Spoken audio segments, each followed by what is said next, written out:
ಕಾಂತಾರ ಏನು ಸಿಪ್ಪೆನ್ಸ್ ಚಲನಚಿತ್ರ ಆಗ್ತಾ ಇದೆ. ಅದು ಶೂಟಿಂಗ್ ಈಗ ತೀರ್ಥಹಳ್ಳಿ ಮತ್ತು ಹೊಸನಗರ ಭಾಗದಲ್ಲಿ ಆಗ್ತಾ ಇದೆ. ಒಂದು ಆಘಾತಕಾರಿ ಸಂಗತಿ ಅಂದರೆ ಅಲ್ಲಿರುವಂಥ ಕಲಾವಿದ ಇನ್ನು ಕಾಂತಾರ ಚಲನಚಿತ್ರ ಇತ್ತು ಬಂದಂಥ ಏನು ಆ್ಯಕ್ಟ್ ಮಾಡಲಿಕ್ಕೆ ಬಂದಂಥ ಕಲಾವಿದ ಇದ್ದಾನೆ, ಕೇರಳ ಮೂಲದಂಥ ವಿಜು ಅಂಥೇಳಿ. ಆತ ನಿನ್ನೆ ರಾತ್ರಿ ಹೃದಯಾಘಾತದಿಂದ ಮೃತಪಟ್ಟಿದ್ದಾನೆ. ಅಂದರೆ ಈ ಭಾಗದಲ್ಲಿ ಹೊಸನಗರ ಮತ್ತು ತೀರ್ಥಹಳ್ಳಿ ಭಾಗದಲ್ಲಿ ಶೂಟಿಂಗ್ ಈಗ ನಡೀತಾ ಇದೆ.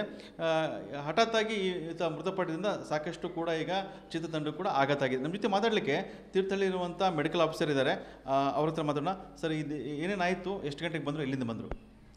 ಸರ್, ನಿನ್ನೆ ರಾತ್ರಿ 9:30 ಹೊತ್ತೊತ್ತಿಗೆ ಈ ಒಂದು ಪೇಷಂಟನ್ನು ಆಂಬುಲೆನ್ಸಲ್ಲಿ ಕರ್ಕೊಬಂದರು ಅವರ ತಂಡದವರು.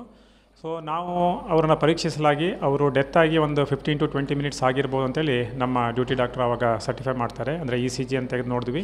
ಸೊ ಹಾಗಾಗಿ ಮೃತಪಟ್ಟು ಒಂದು 15 to 20 ನಿಮಿಷ ಆಗಿರಬೇಕು ಅಂತೇಳಿ ನಮಗೆ ನಮ್ಮ ಗಮನಕ್ಕೆ ಬಂದಿರೋಂಥದ್ದು. ಬಟ್ ಅದಕ್ಕೆ ಕಾಸ್ ಆಫ್ ಡೆತ್ ಅಂತ ಹೇಳ್ತೀವಿ. ಅಂದರೆ ಕಾರಣ ಏನು ಅಂತೇಳಿ ನಮಗೆ ಅಂದರೆ ಹಾರ್ಟ್ ಅಟ್ಯಾಕ್ ಅಂತ ಅವರು ಆಗಿರ್ಬೋದು ಅಂತ ನಾವು ಈಗ ಸಸ್ಪೆಕ್ಟ್ ಮಾಡಿರೋದು. ಅದು ಪೋಸ್ಟ್ ಮಾರ್ಟಮ್ ಆದಮೇಲೆ ಅದು ನಮಗೆ ನಿಖರವಾದಂಥ ಅದಕ್ಕೆ ಕಾರಣ ಏನು ಅಂತೇಳಿ ಗೊತ್ತಾಗ್ತದೆ. ಹಾಗಾಗಿ ಪೋಸ್ಟ್ ಮಾರ್ಟಮಿಗೆ ನಾವು ವೇಟ್ ಮಾಡ್ತಾ ಇದ್ದೀವಿ. ಅಂದರೆ ಮೇಲ್ನೋಟಕ್ಕೆ ಸರ್, ಆಸ್ಪತ್ರೆ ರಾತ್ರಿ ಬಂದಾಗ ಮೇಲ್ನೋಟಕ್ಕೆ ಏನು ಕಂಡು ಬಂತು ಅಂತ, ಯಾವ ರೀತಿಯಾಗಿ ಮೃತಪಟ್ಟಿರ್ಬೋದು ಅಂತ? ಅಲ್ಲ, ನಾವು ಈಗ ಮೇಲ್ನೋಟಕ್ಕೆ ನೋಡಬೇಕಾಗಿದ್ದರೆ ಅವರಿಗೆ ಯಾವುದೇ ಥರದಂಥ ಗಾಯ ಆಗಲಿ ಅಥವಾ ಏನೂ ಇಲ್ಲದೇ ಇರೋದ್ರಿಂದ ಹಾರ್ಟ್ ಅಟ್ಯಾಕ್ ಆಗಿರ್ಬೋದು ಅಂತೇಳಿ ನಾವು ಸಸ್ಪೆಕ್ಟ್ ಮಾಡ್ತಾ ಇದ್ದೀವಿ. ಯಾಕಂದರೆ ECG ತೆಗೆದು ನೋಡಿದವಾಗ ಅದರಲ್ಲಿ ಅಂದರೆ ಫ್ಲ್ಯಾಟ್ ಅಂತ ಹೇಳ್ತೀವಿ. ಸೊ ಡೆತ್ ಆಗಿ ಒಂದು 15 ಮಿನಿಟ್ಸ್ ಆಗಿರೋದ್ರಿಂದ ನಾವು ನಿಖರವಾದಂಥ ಒಂದು ಕಾರಣ ಬೇರೆ ಏನೂ ನಮಗೆ ಕಾಣ್ತಾ ಇಲ್ಲ ಆಗಿತ್ತು. ಯಾಕಂದರೆ ವಿಷ ತೊಗೊಂಡಿದ್ದು ಅಥವಾ ಆ ಥರದ್ದೇನೋ ಅಥವಾ ಹಲ್ಲೆ ಒಳಗಾಗಿದ್ದು ಏನೂ ಕಂಡಿಲ್ಲ ನಮಗೆ. ಸೊ ಹಾಗಾಗಿ ನಾವು ಹಾರ್ಟ್ ಅಟ್ಯಾಕ್ ಆಗಿರಬೇಕು ಅಂತೇಳಿ ನಾವನ್ನ ಸಸ್ಪೆಕ್ಟ್ ಮಾಡಿದ್ದೀವಿ. ಓಕೆ, ಅಂದರೆ ಹಾರ್ಟ್ ಅಟ್ಯಾಕ್ ಮಾತ್ರ ಸಸ್ಪೆಕ್ಟ್ ಮಾಡ್ಬೋದು ಅಥವಾ ಬೇರೆ ಏನಾಗಿರ್ಬೋದು ಸಸ್ಪೆಕ್ಟ್ ಮಾಡ್ಬೋದು? ಈ ಭಾಗದಲ್ಲಿ ಅಂದರೆ ಹೋಮ್ ಸ್ಟೇಯಲ್ಲಿ ಇದ್ದರು, ಸೊ ಅಲ್ಲಿಂದ ಅವ್ರಿಗೆ ಬರಬೇಕಾಗಿತ್ತು, ಸಾಕಷ್ಟು ಗೊಂದಲ ಕೂಡ ಇತ್ತು ಅಂತ.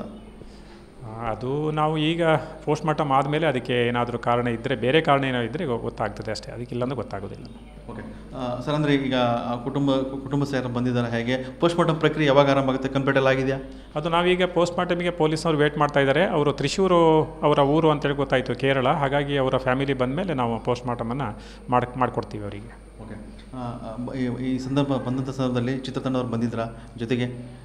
ಹಾಂ, ನಿನ್ನೆ ಒಂದು 2-3 ಜನ ಅವರ ಆಂಬುಲೆನ್ಸಲ್ಲಿ ಹಾಕ್ಕೊಂಬಂದವಾಗ ಬಂದಿದ್ದರು. ಆಮೇಲೆ ಅವರ ಚಿತ್ರತಂಡವರು ಸಹ ಒಂದು 5-6 ಜನ ಬಂದು ನಿನ್ನೆ ಸೇರಿಸಿ ಹೋಗಿದ್ದಾರೆ. ಬಟ್ ಈಗ ನಾನು ಪೋಸ್ಟ್ ಮಾರ್ಟಮ್ ರೂಮಿಗೆ ಹೋದವಾಗ ಯಾರೂ ಅಲ್ಲಿ ನನಗೆ ಕಂಡಿಲ್ಲ, ಬರ್ತೀನಿ ಅಂತ ಹೇಳ್ಕೊಂಡು ಹೇಳಿದಾರಂತೆ. ಈ ಎಲ್ಲ ಪ್ರಕ್ರಿಯೆಗೆ ಆಗಬೇಕಂದ್ರೆ ಎಷ್ಟು ಟೈಮ್ ಬೇಕಾಗುತ್ತೆ? ಇನ್ನೊಂದು ಪೊಲೀಸ್ನವರೆಲ್ಲ ರೆಡಿ ಇದ್ದೀವಿ. ನಾವು ಅವ್ರ ಫ್ಯಾಮಿಲಿ ಬಂದ ತಕ್ಷಣ ಅದನ್ನು ಇಮಿಡಿಯೇಟಾಗಿ ನಾವು ಪೋಸ್ಟ್ ಮಾರ್ಟಮ್ ಮಾಡಿ ಕಳಿಸ್ತೀವಿ. ಓಕೆ, ಅಂದರೆ ನೀವು ಬಾಡಿ ನೋಡಿದ್ರಿ, ಬಾಡಿ ನೋಡಿದಾಗ ಏನೇನು ಕಂಡು ಬಂತು ಅಂತ? ಬಾಡಿ ನೋಡಿದಾಗ ಅಂತಂದರೆ ಅವರು ಸಾಮಾನ್ಯ ಬೇರೆ ಏನೋ ಇದಿಲ್ಲ, ಅಂದರೆ ಮಲಗಿದಂಥ ಒಂದು ಪೊಸಿಷನಲ್ಲೇ ಇದ್ದರು. ಅಥವಾ ಮೇಲ್ಗಡೆ ಯಾವುದೇ ಥರದಂಥ ಗಾಯ ಆಗಲಿ ಅಥವಾ ಕೆಲವು ಟೈಮ್ ವಿಷ ತೊಗೊಂಡಾಗ ಜೊಲ್ಲು ಸುರಿಸ್ತಾ ಇರ್ತಾರೆ, ಆ ಥರದ್ದು ಏನು ನಮಗೆ ಆ ಥರದ್ದು ಏನೂ ಕಂಡು ಬಂದಿಲ್ಲ. ನ್ಯಾಚುರಲಿ ಹೇಳ್ತಿರಲ್ಲ, ಆ ಥರ ಸಾವು ಕಂಡಾಗ ಆಯಿತು ಅಷ್ಟೇ. ಓಕೆ, ಸೊ ಹಾಗಾಗಿ ಒಂದು ದೃಷ್ಟಿಕೋನದಿಂದ ಬೇರೆ ಏನೂ ಆಗಿಲ್ಲ, ಅಂದರೆ ಆರೋಗ್ಯ ದೃಷ್ಟಿಕೋನ ನೋಡಿದಾಗ ಇಲ್ಲ, ಬೇರೆ ಏನೂ ನಮಗೆ ಏನು ನಾವು ಸಸ್ಪೆಕ್ಟ್ ಮಾಡಿಲ್ಲ ಈಗ. ಓಕೆ, ಇದು ಇಲ್ಲಿರುವಂಥ ತೀರ್ಥಹಳ್ಳಿ ಏನು ತಾಲೂಕು ಆಸ್ಪತ್ರೆ ಇದೆ, ಇಲ್ಲಿ ಮೆಡಿಕಲ್ ಆಫೀಸರ್ ಮಾತಾಗಿದೆ. ಏನು ಮೃತಪಟ್ಟಂಥ ವಿಜು ಇದ್ದಾನೆ, ಅದನ್ನು ನಿನ್ನ ರಾತ್ರಿ ಬಂದು ರಾತ್ರಿ ಮೃತಪಟ್ಟಿದ್ದಾನೆ. ಮೇಲ್ನೋಟಕ್ಕೆ ನೋಡಿದಾಗ ಇದೊಂದು ಹೃದಯಾಘಾತದಿಂದ ಸಾವಾಗಿರ್ಬೋದು ಅಂತ ಅನುಮಾನ ನೋಡಲಾಗ್ತಾ ಇದೆ. ಜೊತೆಗೆ ಇನ್ನು ಮರಣೋತ್ತರ ಪರೀಕ್ಷೆ ಆಗಬೇಕಿದೆ. ಮರಣೋತ್ತರ ಪರೀಕ್ಷೆ ಆದ ನಂತರ ನಿಖರವಾದ ಮಾಹಿತಿ ಗೊತ್ತಾಗಲಿದೆ. ಹಾಗಾಗಿ ಮರಣೋತ್ತರ ಪರೀಕ್ಷೆಗೆ ಕಾಯ್ತಾ ಇದ್ದಾರೆ. ಅಂದರೆ ಕುಟುಂಬಸ್ಥರು ಕೇರಳ ಏನು ತ್ರಿಶೂರ್ ಇದೆ ಅಲ್ಲಿಂದ ಬರಬೇಕಾಗಿದೆ. ಬಂದ ನಂತರ ಮುಂದಿನ ಪ್ರಕ್ರಿಯೆ ನಡೆಯುತ್ತೆ. ಕ್ಯಾಮ್ರಾಮನ್ ಶಶಿಕುಮಾರ್ ಜೊತೆ ಬಸವಗಣ್ವಿ, TV9 ಶಿವಮೊಗ್ಗ.